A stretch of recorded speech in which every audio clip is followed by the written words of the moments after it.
narrative that I think that is problematic is to suggest that, number one, that transgender athletes are the biggest problem in women's sports. And I think this is what's bothersome, is that there's a faction of people in our country that are making this a massive issue. I've got some great news for Cheryl Reeve. Hey, it's me, Sherry!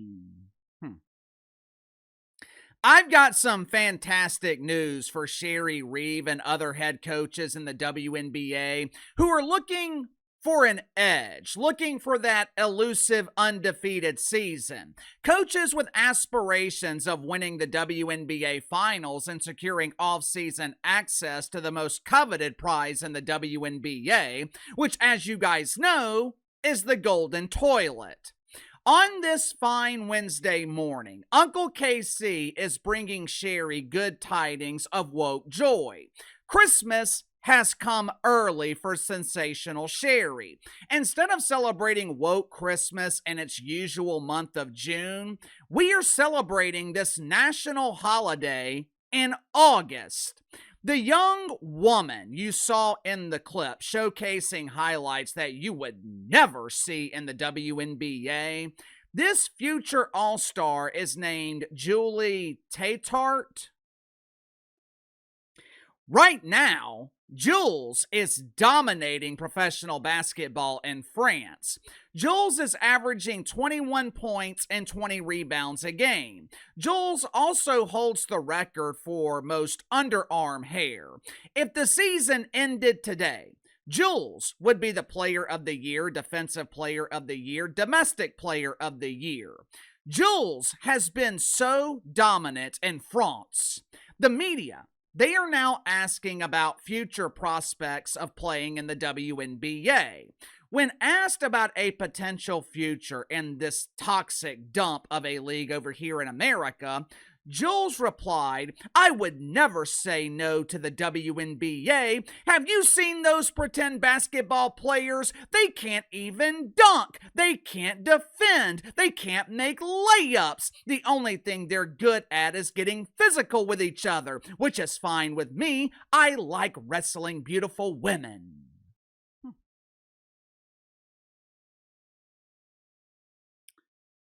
On the surface, Julie Tetart is a can't-miss prospect. I'm sure Cheryl Reeve is asking the owners of the Minnesota Lynxers to break open their piggy bank. I'm sure they are prepared to offer Jules tens of thousands, maybe even hundreds of thousands of euros. But there's just one problem, one tiny problem. Supposedly, Julie Tetart was born with Franken beans. Most girls naturally transition to young women as teenagers, while Jules medically transitioned to a woman in the operating room at Woke Memorial Hospital. And if Julie Tetart is given the opportunity to play in the WNBA, I would recommend that every current WNBA player in the league today stop polishing the turd and start polishing the resume, because they will soon be unemployed. The WNBA is in real trouble here. Julie Tetart represents a real problem for the League of Inclusion. But before I explain why, let's get to the sponsor for today's video, my good friends at Sugar Mountain Trading. Darnell is one of my longtime viewers. Earlier this month, or actually last month, Sugar Mountain Trading did a giveaway for my audience. Darnell was one of the lucky winners. He had been dealing with pain for weeks on the right side of his body. Like most, when they hear me talk about the efficiency of the CBD from Sugar Mountain Trading, Darnell was skeptical of its efficiency. But since this was a giveaway, he decided to try it out. Since Darnell was one of the winners, Sugar Mountain sent him some complimentary CBD lotion. As you can see in the email, within minutes of applying the CBD to his pain points, Darnell's pain was gone. You also have the chance of relieving your pain and being a winner like Darnell. This week, Sugar Mountain Trading is having another giveaway for my audience. They want to hear your personal story of how their CBD helped alleviate your pain. The best stories will win a complimentary CBD basket from Sugar Mountain Trading.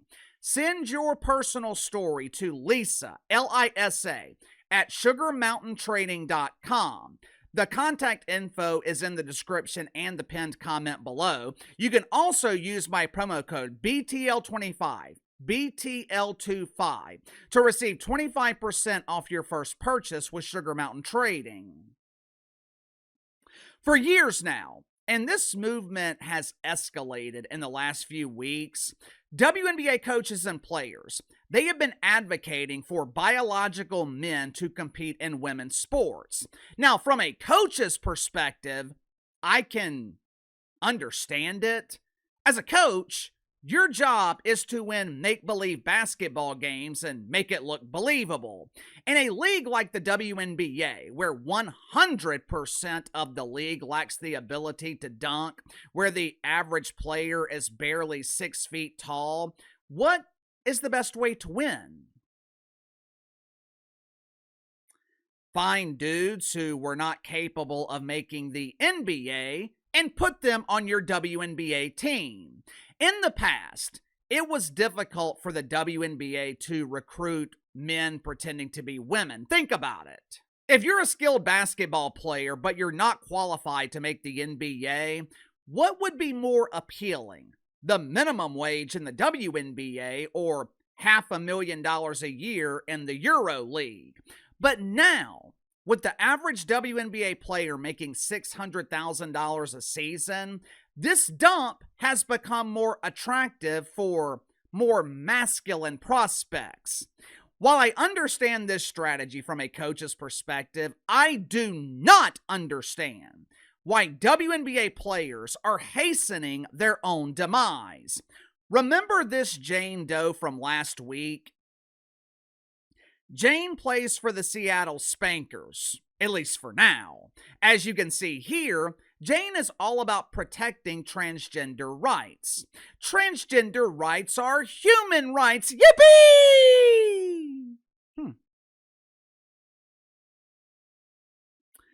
Yeah, they're about to exercise those rights to take your damn job. There is a reason I refer to it as the disease of diversity. There is a reason I say equity makes you equally miserable. WNBA players like Jane Doe, she will demonize me for saying biological men have no place in the WNBA. She will demonize me for protecting her job. Meanwhile, she is advocating for her own unemployment. Someone please make it make sense. Over the last few days, Caitlin Clark has been heavily criticized, mainly by her own fan base, for her unwillingness to get involved. Sunday afternoon, Caitlin Clark was asked about biological men being allowed in the WNBA. Listen to her response. Watch it for yourself.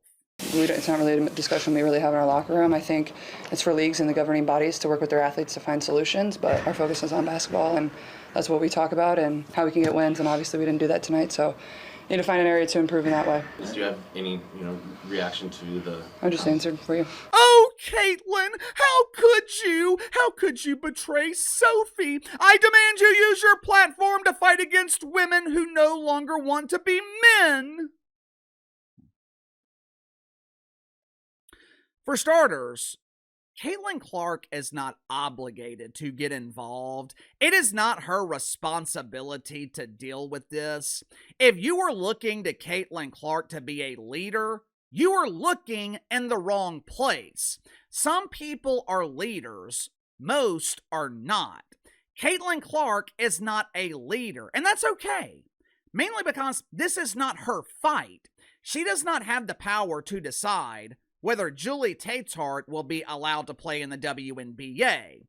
That responsibility falls on Cathy Engelbert, who shares a commonality with Caitlin Clark, because Cat is damn sure not a leader. It has been almost 3 weeks since Sophie Cunningham was interviewed by ESPN. For those that don't know, this is the interview that sparked this flaming ass fire in the WNBA.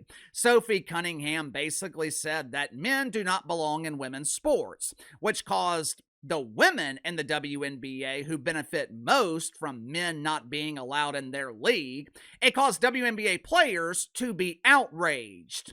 We need men in our league. This is the league of inclusivity. Plus, if we allow bearded beauties in the W, maybe we can secure a sponsorship with Just for Men.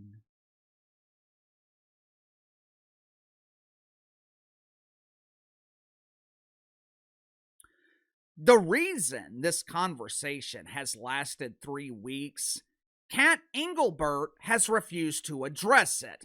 There is a simple solution to this problem. All Cat had to say was, there will never be biological men allowed in the WNBA. Meow! Sounds easy, right? Here's the problem for Cathy Engelbert. For the last 3 years, she has been trying to serve 2 masters. She is absolutely terrified to defy the wishes of woke WNBA players because she knows they will manufacture racism and accuse Cat of being their oppressor. At the same time, Cathy Engelbert is trying to appease the casual fan base, the mainstream audience that Caitlin Clark has provided, because Cathy Engelbert knows they have all the money. As a result, Cat has scratched herself into a corner. Julie Tetart represents a real problem for Cathy Engelbert. Marginalized WNBA players, they are not going to resist Jules being allowed in their league. If they do, they'll be accused of hypocrisy. Their resistance would be the antithesis of what they believe. Meanwhile, normal people, the casual fan base, they're actually advocating for Julie Tetart to dominate the WNBA. Why? They want to give WNBA players and coaches exactly what they want. You're advocating for biological men in women's sports? Fine. Here you go. Your wish is my command. If Julie Tetart is allowed in the WNBA, it is the beginning of the end, because it won't stop with Julie. Next thing you know, Sam will claim to be Samantha. Ben will claim to be Jen. Man, I feel like a woman. There will be an influx of skilled players claiming to be women coming for that easy money in the WNBA. Within 2 years, the WNBA will be completely dismantled. There will be no survivors with natural estrogen. The NBA, they would eventually shut the league down because the WNBA would become the G League, and the salaries would not match the revenue generated. The NBA would no longer have charitable reasons to keep the WNBA turd from flushing. If and when that happens, WNBA players, they will blame toxic masculinity, they'll blame misogyny, they'll present themselves as the ultimate victims, when the reality is, WNBA players would have no one to blame but themselves. Sound off in the comments below. I'll see you guys later.